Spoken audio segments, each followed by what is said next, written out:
अभी 5 बजे का मेरा वीडियो आया जिसमें हर महिला ने ये जाना कि 498 केस करते हैं तो किन किन बातों का उनको ध्यान रखना चाहिए, कैसे वो फाइट कर सकते हैं। लेकिन सवाल यहाँ पे एक और उठ के आ जाता है कि हम 498 में सर आप बताते हो पुरुषों को कि आप ये एविडेंस रखिए, लेकिन हमको कौन से 498 केस को फाइट करने के लिए हमारे साथ घटना हुई है ऐसी, तो उसमें हमको किन किन बातों का इंपॉर्टेंट ध्यान रखना ज़रूरी होता है। कौन कौन से ऐसे सबूत होने चाहिए, कौन कौन से ऐसे एविडेंस होने चाहिए, कौन कौन सी इस तरह के गवाह होनी चाहिए, क्या क्या ऐसी चीज़ें ध्यान रखें कि हम हमारे साथ जो गलत हुआ है, जो दहेज प्रताड़ना हमारे साथ हुई है, उसको हमको इंसाफ मिल सके। 2021 जब भी स्टार्ट हुआ था, मैंने एक बात पहले भी बोली थी कि मेरा चैनल अब न्यूट्रल रहेगा, दोनों पक्ष के लिए रहेगा। और वाकई कई महिलाएं ऐसा नहीं कि प्रताड़ना नहीं है, काफ़ी महिलाएं प्रताड़ित रहती भी है और उनको पूरा प्रोसेसिंग पता नहीं होता है। तो मैं आज स्टेप टू स्टेप पहला वीडियो आपको बनाया, उसको ज़रूर देख लेना। आई बटन में वो हर महिला को मिल जाएगा। अब मैं बताऊँगा कि किस तरह के आपको एविडेंस, आपको सबूत चाहिए, किस तरह के आपके गवाह होने चाहिए, किन किन बातों को आपको ध्यान रखना बहुत ज़रूरी है। तो चलिए दोस्तों, नो टाइम पास नो बकवास, सीधा करते हैं काम की बात। मैं हूं हंस। सेकंड बात दोस्तों, कमेंट में नंबर ना छोड़े अगर आप मुझसे ही बात करना चाहते हो। डिस्कशन में पूरी डिटेल होती है, कंसल्टेशन फीस जमा करके आप बात कर सकते हैं। देखिए, सबसे पहला स्टेप टू स्टेप आप नोट भी कर लेना। अगर इन फ्यूचर आप केस करना चाहते हो या आपका रनिंग चल रहा है तो ये चीज़ मैं आपको स्टार्टिंग में बता देता हूँ। सबसे पहले जो भी आपकी घटना हुई है ससुराल में, जो भी आपके साथ घटना होती है, तो आप सबसे पहले अपना लोकल एरिया, जो भी ससुराल का पुलिस स्टेशन है, वहाँ पे सूचना ज़रूर दिया करें।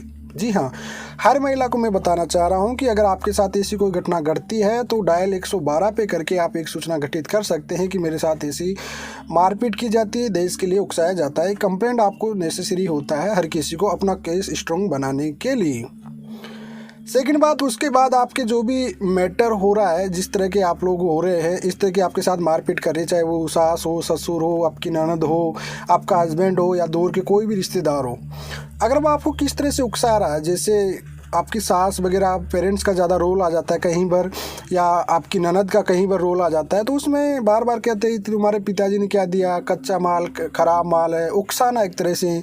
कभी आपकी एजुकेशन को लेके आपको उकसाना, कभी आपको कलर को। अभी हाल ही में हाई कोर्ट कलकत्ता ने कहा था कि किसी को काले रंग के लिए उकसाना भी एक 498 केस की कैटेगरी में आता है। जी हाँ, ज़रूरी नहीं कि आपको डिमांड की जाए, जी नहीं, आपको उकसाना, प्रताड़ना करना, मेंटल हरासमेंट करना, बार बार किसी चीज़ के लिए बार बार तुम्हें ताने मारना, ये सब 498 केस की कैटेगरी में आती हैं।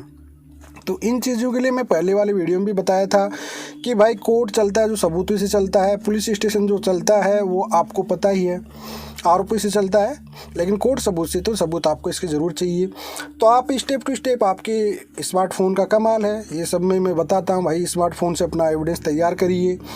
उसके बाद में आपकी वाइफ, जो भी आपकी ननद या कोई भी है, उनके आपके रिश्तेदार हैं, जैसे आपके ननदोई हो गए, आपके मामे ससुर हो गए, या आपके जो ससुराल के रिश्तेदार हैं, उनके आप लोग बात करके उस चीज़ को बताइए कि साहब मेरे साथ मेरे ससुराल वाले ऐसी प्रताड़ना कर रहे हैं, मेरे साथ बार बार ऐसे ताने मारते हैं। ये चीज़ें आप उनको ज़रूर बताइए और अपने सेव फ़ोन में करते जाइए, क्योंकि आगे चल के आपका केस स्ट्रॉन्ग बन जाएगा। इस चीज़ों के बारे में आप उसके सभी जितने भी उसके क्लोज रिश्तेदार हैं, फ्रेंड सर्किल, जिनको सबको एक चीज़ बार इस चीज़ के बारे में, क्योंकि इसका एक रिजल्ट भी पॉजिटिव जाएगा कि आपके साथ जो घटना घट रही थी, आपने कोशिश इस लेवल पर किया है कि आपका रिश्ता बच जाए। आप खुद केस करना नहीं चाहते थे, आप समाज के थ्रू, रिश्तेदारी के थ्रू ही उस मैटर को क्लोज करना चाह रहे थे, लेकिन फिर भी आपको बार बार उकसाया जा रहा था। उसके बाद में आप अपने अड़ोसी पड़ोसी जो भी रहते हैं उनको भी सामने बात आए, उनके सामने कोई क्लिप बनाइए ऐसे कि आपके सास ससुर वाले ऐसे कह रहे हैं, या फिर आपको ऐसे कहते हुए उकसा रहे हैं, तो उनको आप लोग सुना के बता सकते हो कि साहब मेरे साथ ऐसे प्रताड़ना करती है, मेरी सास ऐसे बोलती है, मेरा ससुर बोलते हैं, जो भी है। सब चीज़ों को आपको इंपॉर्टेंट ध्यान रखना चाहिए और सबूत आपको बनाने चाहिए। सबको बता देना चाहिए एक बार, रिश्तेदारों को सबको कॉल करके, भाई मेरे साथ ऐसी प्रताड़ना की जा रही है। केस स्ट्रॉन्ग बनाने की स्टेप बता रहा हूँ मैं आपको। इसके आगे चलिए, फिर आप वहाँ के कभी ज़्यादा ही आपके साथ मारपीट या उकसाया जाए तो आप 112 के आप लोग डाल दीजिए कंप्लेंट वहाँ पे, और उसके बाद उससे आरटीआई से उस कंप्लेंट को आप निकला सकते हैं, आरटीआई डाल के। अब आ जाइए, मान लीजिए उसके बाद में क्या होता है कि मैक्सिमम मैं तो ये कहूँगा कि केस स्ट्रॉन्ग करना है तो आप ससुराल से ही केस करिए। लेकिन कई बार क्या होता है कि महिला के पास सपोर्ट में नहीं लगता, महिला को ऐसा लगता है कि यार मेरा कोई सपोर्ट नहीं करेगा यहाँ पे, तो अपने मायके से करती है। देखो, आप जहाँ करंट में रह रहे हो, आपका ससुराल, आपके मायके, तीनों में से आप कहीं भी कर सकते हो, आप पे डिपेंड करता है जहाँ आपको सूटेबल लगता है। उसके बाद आप अपने एसपी लोकल को सूचित करिए, उसमें जो आपने 112 की बताई है कंप्लेंट, उसकी क्वालिटी कॉपी भी लगाए कि साहब ऐसा की है। एक काउंसलिंग और लीजिए आप पहले। अब आपको काउंसलिंग की कंप्लेंट जो भी लिखना है उसमें डिटेल टू डिटेल लिखिए सब कुछ, ठीक है। उसके बाद भाई मैं इतने लोगों को बताए, सब कुछ को बताए, रिश्तेदारों को बताए, मेरे साथ जो घटना घटी थी मैं सबको बताई थी, लेकिन मेरी कोई सुनवाई नहीं की गई और मेरे को बार बार ताने उस तरह से उकसाया गया है। अब आगे बात आ जाती है कि आपकी जब पुलिस एफआईआर होती है ना, तो यहाँ पे सबसे इम्पोर्टेंट बात का ध्यान रखना होता है आपको, क्योंकि हर कोई महिला गलती करती है। देखो 90% महिलाएं झूठी है। मैं जो सच में जिनके साथ प्रताड़ना होती है उन महिलाओं के लिए बना रहा हूँ वीडियो। जो झूठी है वो भैया घूमते रहिए। आपको क्या होता है कि जब भी पुलिस एफआईआर होती है ना, वो सबसे स्ट्रॉन्ग ग्राउंड होता है। आपको उस पर वो चीज़ नोट करनी है कि भाई क्या क्या चीज़ आपके साथ घटना घट रही है। जैसे टाइमिंग आपको कितने लोगों के आपको नेम ऐड करा, फर्जी लोगों के नाम ऐड मत कराइए। आपको इस बात का इम्पोर्टेंट ध्यान रखना कि आपके नाम निकल जाते हैं, उन्हीं लोगों का नाम ऐड कराए जो वाकई तुम्हारे साथ प्रताड़ना किए, जो आपको प्रताड़ित किए हैं, उन्हीं लोगों का नाम ऐड कराए। अदरवाइज आप किसी भी लोगों का नाम ऐड मत कराइए कभी भी। तो इन चीज़ों को आप रखिए और टाइमिंग, डेट, ये सब चीज़ें लिखिए परफेक्टली। आप उसके बाद जो 498 की चार्जशीट बनती है उसमें भी अपनी जबान मत पलटिए। 161 के बयान आपके जो हो रहे हैं वो एक परफेक्टली रखिए कंटिन्यू।